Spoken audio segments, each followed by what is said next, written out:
किसी गांव में एक जुलाहा रहता था। वो बहुत ही गरीब था।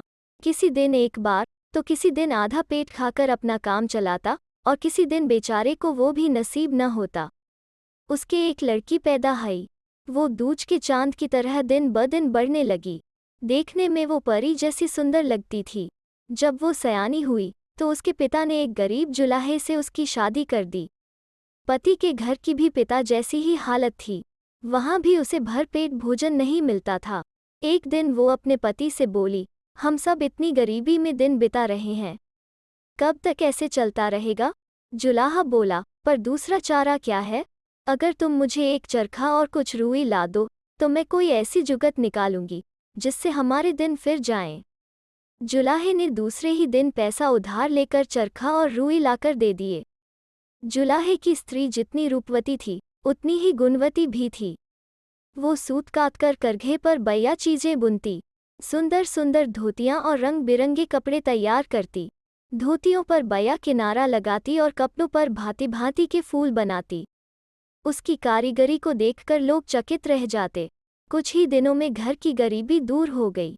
जुलाहे की स्त्री की कारीगरी की बात सारे देश में फैल गई। बड़े बड़े राजा रजवाड़ों से कपड़े की मांग आने लगी। रईस लोग उसके बनाए कपड़ों को मुंहमांगे दाम में खरीदने लगे। जुलाहे की स्त्री ने एक बार बड़ी सुंदर दरी तैयारी की। वो दरी ऐसी थी कि वैसी दुनिया में कभी न बनी थी।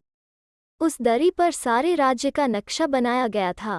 उसमें नगर और गांव, जंगल और खेत, पहाड़ और झरने, आसमान में उड़ते पंछी, जंगली बाघ, सिंह आदि नाना प्रकार की चीजें दिखाई गई थी। तैयार होने पर उसने वो दरी अपने पति को दी और बोली, इसे ले जाकर राजा के यहाँ बेच आओ।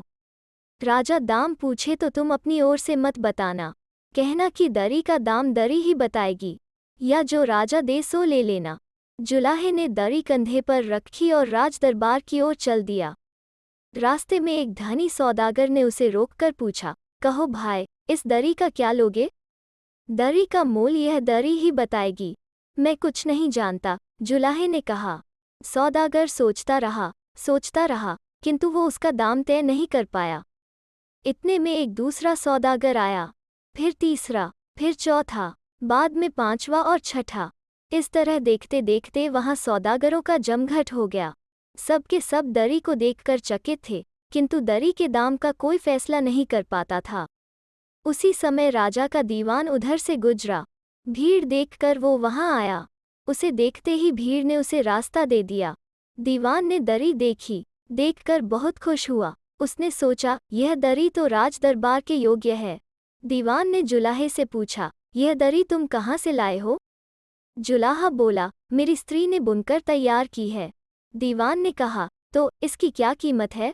जुलाहा बोला, मैं नहीं जानता।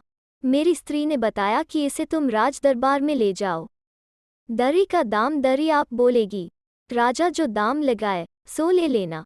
दीवान ने कहा, ठीक कहते हो। राज दरबार के अलावा इस दरी का दाम कौन लगा सकता है? अच्छा, तो लो ये 50 अशर्फी। जुलाहे ने अशर्फियां ले ली और दरी देकर अपने घर चला गया। दीवान दरी लेकर फौरन राजा के पास पहुंचा और उसे राजा को दिखाया। राजा अपनी आंखों के सामने अपने सारे राज्य का चित्र देखकर दंग रह गया। जब रात को वो अपने पलंग पर लेटा तो उसे नींद नहीं आई। बार बार उस दरी को बुनने वाली स्त्री के बारे में उसके मन में विचार उठते। सोचता, वो कितनी सुंदरी होगी जिसने इतनी अच्छी दरी तैयार की है। उसे देखना चाहिए और उससे शादी करनी चाहिए। सारी रात पलकों पर बीती। सबेरा हुआ। राजा ने मामूली आदमी के कपड़े पहने और उसी गांव को चल पड़ा जहां जुलाहे का घर था। खोजते खोजते वो उसके घर पर पहुंच गया। दरवाजा खटखटाया। जुलाहे की स्त्री ने दरवाजा खोला। राजा ने जैसे ही उसे देखा कि खड़ा का खड़ा रह गया। वो कुछ कह न सका। उसके सामने मानो परी खड़ी थी। जुलाहे की स्त्री ने यह देखा तो बड़ी हैरान हुई। कुछ देर तक उसने राह देखी कि वो कुछ कहे, पर जब वो चुप ही रहा तो वो दरवाजा बंद करके भीतर चली गई। राजा को इससे बड़ी चोट लगी। वो सोचने लगा, मैं यहाँ अकेला क्यों आया? फौज को साथ लाता तो अभी इसे अपनी रानी बनाकर ले जाता। ऐसी सुंदर स्त्री एक जुलाहे के घर में रहे, यह ठीक नहीं है। राजा महल में लौट आया। अब उसके मन में पाप जोर करने लगा। चाहे जैसे भी हो, जुलाहे की स्त्री को छीन लेना चाहिए। इसके बाद राजा ने अपने दीवान को बुलाया और बोला, मैं जुलाहे की स्त्री से शादी करना चाहता हूँ। अगर तुम मेरी मदद करोगे तो मैं तुम्हें इनाम में आधा राज्य दे दूंगा। अगर स्त्री न मिली तो तुम्हें भाड़ में झोंकवा दूंगा। दीवान यह सुनकर बहुत परेशान हुआ।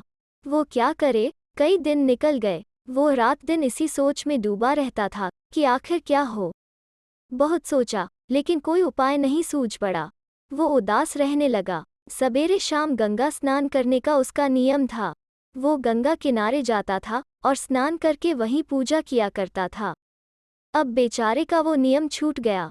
जब उसे नियम की याद आती, वो गंगा किनारे चला जाता, स्नान करता और चुपचाप वहां बैठा रहता। एक गरिया वहां भेड़ चराया करता था। वो हमेशा दीवान को बड़े तड़के स्नान पूजन करते देखा करता था। परंतु कई दिन से उसने देखा कि वो कभी दिन चढ़े आता है तो कभी दोपहर को, और उसके चेहरे पर परेशानी छाई रहती है। उसने एक दिन मौका देखकर दीवान से पूछा, दीवान जी, आजकल आप इतने उदास क्यों रहते हैं? बड़े सवेरे आप यहाँ आ जाया करते थे, पर कुछ दिनों से इस नियम में ढिलाई पड़ गई है। क्या बात है? दीवान ने कहा, अरे भाई, क्या बताऊं, बताने में फ़ायदा भी क्या? तुम क्या कर सकोगे? राजा ने मेरे सामने एक ऐसी मुसीबत खड़ी कर दी है कि कुछ न पूछो। गरिया बोला, मुझे बताइए तो सही। मैं आपकी मदद करने की पूरी कोशिश करूंगा। देखिए, अकल ऐसी चीज़ है कि वो किसी एक के ही हिस्से में नहीं आती। जुगत बैठ जाने पर छोटा आदमी भी बड़ा काम कर डालता है। फिर मैं आपके काम नहीं भी आ सका तो भी मैं आपका कुछ बिगाड़ूंगा तो नहीं। आप बेफिक्र होकर बताइए। दीवान ने सोचा, गरिया ठीक कह रहा है। बात बता देने में कोई हर्ज नहीं है। भगवान की लीला को कौन जानता है? यह सोच दीवान ने उसे सब हाल बता दिया। गरिया बोला, दीवान जी, एक उपाय कीजिए। हो सकता है काम बन जाए। जुलाहा जाति का आदमी बहुत सीधा होता है। अगर उसकी स्त्री भी भोली भाली हुई तो उससे बहुत आसानी से निपटा जा सकता है। कुछ ऐसी तरकीब लगाइए कि उसकी समझ पर ताला पड़ जाए। आप राजा से कहिए कि वो जुलाहे को स्वर्ग में यह पता लगाने के लिए भेजे कि वहाँ उसके पिता का क्या हाल चाल है। अगर वो वहाँ जाने को राजी हुआ तो पहले तो उसे स्वर्ग का ठिकाना मिलना ही मुश्किल होगा, और अगर कहीं वो वहाँ पहुँच ही गया तो वहीं का हो जाएगा। दीवान को यह सलाह ठीक लगी। दूसरे दिन वो राजा के दरबार में हाजिर हुआ और राजा से बोला, महाराज, मैंने जुलाहे से उसकी स्त्री को अलग करने का रास्ता खोज लिया है। राजा बहुत खुश हुआ। दीवान ने राजा को तरकीब बताई। राजा ने तुरंत जुलाहे को पकड़कर लाने का हुक्म दिया।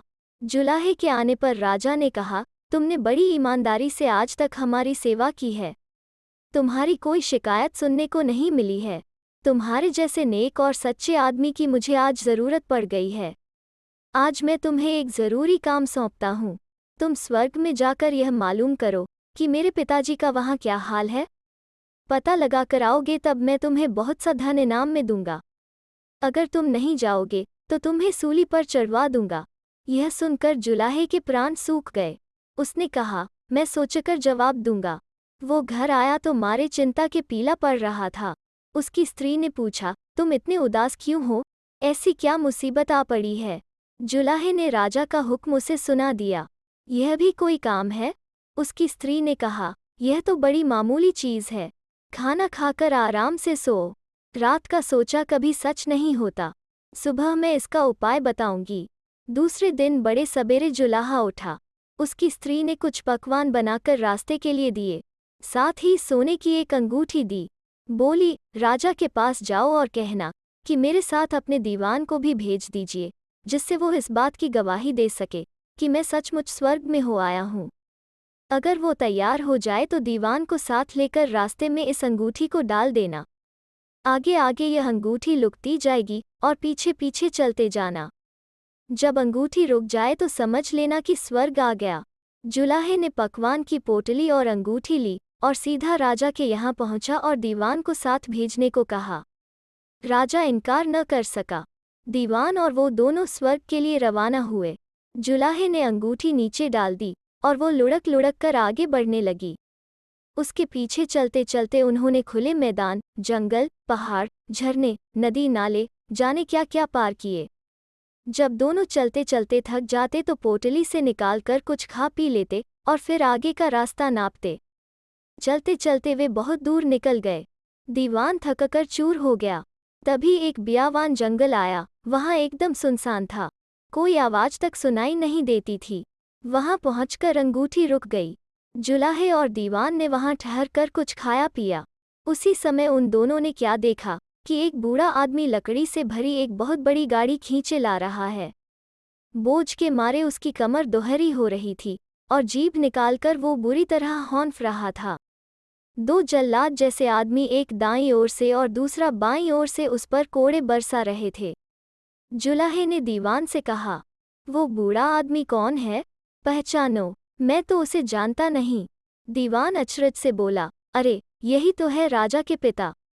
हाय राम, कैसा हाल हो रहा है इनका। ओ धर्मराज के दूत, जुलाहे ने चिल्लाकर कहा, उस बूढ़े आदमी को जरा सांस तो ले लेने दो, मैं उससे बात करना चाहता हूँ। यमदूतों ने लाल लाल आंखों से उसकी ओर देखा। बोले, हमारे पास रुकने का समय नहीं है, इन लकड़ियों को कौन ढोएगा? जुलाहे ने कहा, इसकी क्या चिंता है, यह देखो मेरे साथ एक आदमी है, यह उसकी जगह ले लेगा। इस पर यमदूत राजी हो गए। उन्होंने बूढ़े आदमी को अलग कर दिया और उसकी जगह दीवान को गाड़ी में जोत दिया। दीवान ठिठका तो उन्होंने कसकर कोड़े लगाने शुरू कर दिए। बेचारा दीवान उस बूढ़े की तरह दोहरा होकर गाड़ी खींचने लगा। जुलाहे ने राजा के पिता से पूछा, महाराज, आपके क्या हाल चाल हैं? आह, मेरे नेक भाई, राजा के पिता ने कहा, यह मेरा बहुत बुरा हाल है। जैसा बोया था वैसा काट रहा हूँ। रामायण में ठीक ही कहा है, जस करनी तस भोगहु ताता, नरक जात काहे पछताता। सो भैया, तुम जब लौटकर नगर में जाओ तो मेरे बेटे को मेरी याद दिलाना और कहना कि वो प्रजा के साथ किसी तरह का बुरा बर्ताव न करे, नहीं तो मेरी तरह ही उसे भी नरक की मुसीबतें भुगतनी पड़ेंगी। करनी देखी जाती है, मरनी के समय। उन दोनों की बातचीत देर तक चलती रही। यमदूत गाड़ी लेकर गए और उसे खाली करके वापस लौट आए। जुलाहे ने राजा के पिता से विदा ली। दीवान भी उसके साथ हो लिया। दोनों अपने नगर को रवाना हुए। कुछ दिन के बाद वे अपने नगर में पहुंच गए। सीधे राजा के महल में गए। राजा की निगाह जब जुलाहे पर पड़ी तो वो गुस्से में भरकर बोला, इतनी जल्दी वापस कैसे लौट आए? जुलाहा बोला, महाराज, मैं स्वर्ग में आपके पिता से मिलकर आया हूँ। उन्होंने कहलवाया है कि उनकी बड़ी दुर्गति हो रही है। अगर आप उनकी तरह अपनी दुर्गति नहीं करवाना चाहते हैं तो अपनी प्रजा के साथ बुरा बर्ताव न करें। यह सुनकर राजा और अधिक लाल पीला हो गया। बोला, तुम यह कैसे साबित कर सकते हो कि सचमुच स्वर्ग गए और मेरे बुए पिता से मिलकर आए हो? जुलाहा बोला, महाराज, दीवान जी मेरे साथ थे, जरा इनकी पीठ देख लीजिए, यमदूतों के कोड़ों ने इनका क्या हाल कर दिया है। राजा ने दीवान के कपड़े उतरवाकर पीठ देखी तो उसकी आंखें खुल गई। वो अपने किए पर पछताने लगा। उसने जुलाहे से माफ़ी मांगी और वादा किया कि आगे वो ऐसी गलती कभी नहीं करेगा। राजा ने उसकी स्त्री को छोड़ दिया। जुलाहा अपनी सती स्त्री के साथ घर आया और आनंद से दिन बिताने लगा। तो दोस्तों, कैसी लगी आज की लोककथा? अगर अच्छी लगी तो लाइक और शेयर करें और चैनल को सब्सक्राइब करना ना भूलें। फिर मिलते हैं एक नई लोककथा पर।